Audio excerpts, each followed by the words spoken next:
lander module. People are applauding. Let us Bharat all के वैज्ञानिकों ने बुधवार को शाम चंद्रमा पर कदम रख के अंतरिक्ष क्षेत्र में नई कामयाबी का अध्याय लिखा है। 14 जुलाई 2023 को चंद्रयान को आंध्र प्रदेश के श्रीहरिकोटा से लॉन्च किया गया था। 23 अगस्त को चंद्रयान ने बुधवार शाम 6:04 पर सफल सॉफ्ट लैंडिंग में कामयाबी प्राप्त की। भारत पहला देश बन गया जिसने चंद्रमा के दक्षिण ध्रुव पर चंद्रयान को लैंडिंग कराने में सफलता पाई है और चांद की सतह पर उतरने वाला दुनिया का चौथा मुल्क बन गया है।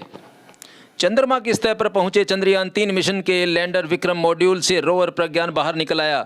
इस प्रक्रिया पर भारतीय अंतरिक्ष अनुसंधान संस्थान इसरो ने कहा कि भारत चांद की सैर पर है। अपने आधिकारिक एक्स हैंडल पर इसरो ने कहा कि रोवर बाहर निकल आया है।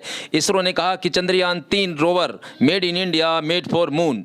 चंद्रयान 3 का रोवर लैंडर से बाहर निकल आया और भारत ने चांद की सैर की। सूत्रों ने पहले ही लैंडर विक्रम के रोवर प्रज्ञान से सफलतापूर्वक बाहर निकलने की पुष्टि कर दी थी।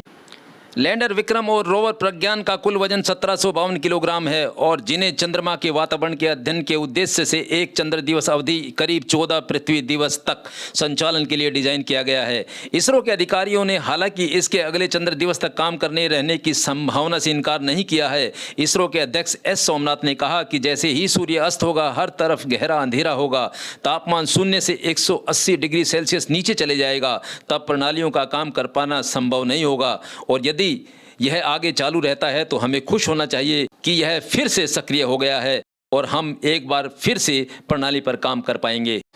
प्रज्ञान रोवर द्वारा प्रदान गई कुछ महत्वपूर्ण सूचनाएं इस प्रकार हैं। चंद्रमा के दक्षिणी ध्रुव पर बर्फ। प्रज्ञान रोवर ने चंद्रमा के दक्षिण ध्रुव पर बर्फ की उपस्थिति की। चंद्रमा की सतह पर बर्फ के नमूने एकत्रित किए जिन्हें विश्लेषण के लिए पृथ्वी पर लाया जाएगा। इन नमूनों से चंद्रमा के बर्फ के स्रोत और उनके महत्व के बारे में अधिक जानकारी प्राप्त करने की उम्मीद है।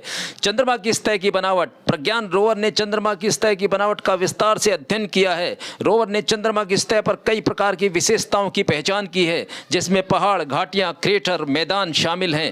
इन अध्ययनों से चंद्रमा की भूविज्ञान और विकास के बारे में अधिक समझने में मदद मिली और वातावरण के बारे में अधिक जानकारी प्रदान करती हैं। ये सूचनाएं भविष्य के चंद्र अन्वेषण के लिए महत्वपूर्ण हैं। रोवर ने चंद्रमा की रचना का भी अध्ययन किया है। रोवर ने चंद्रमा की सतह से चट्टानों और मिट्टी के नमूने एकत्र किए हैं जिन्हें विश्लेषण के लिए पृथ्वी पर लाया जाएगा। इन नमूनों से चंद्रमा की रचना और उनके निर्माण के बारे में अधिक जानकारी प्राप्त करने की उम्मीद है। प्रज्ञान रोवर ने चंद्रमा के वातावरण का भी अध्ययन किया है। रोवर ने चंद्रमा की सतह पर मौजूद गैसों का विश्लेषण किया है जिसमें ऑक्सीजन, कार्बन डाइऑक्साइड और नाइट्रोजन शामिल है। इन अध्ययनों से चंद्रमा के वातावरण के बारे में अधिक समझ में मदद मिलेगी। प्रज्ञान रोवर द्वारा प्रदान की गई इन सूचनाओं ने चंद्रमा के बारे में हमारी समझ में महत्वपूर्ण योगदान दिया है। ये सूचनाएं चंद्रमा के भूविज्ञान और जल संसाधन और वातावरण के बारे में अधिक जानकारी प्रदान करती हैं। ये सूचनाएं भविष्य के चंद्र अन्वेषणों के लिए महत्वपूर्ण हैं। प्रज्ञान रोवर का मिशन अभी जारी है और यह आने वाले महीनों में और भी महत्वपूर्ण सूचनाएं प्रदान कर सकता है।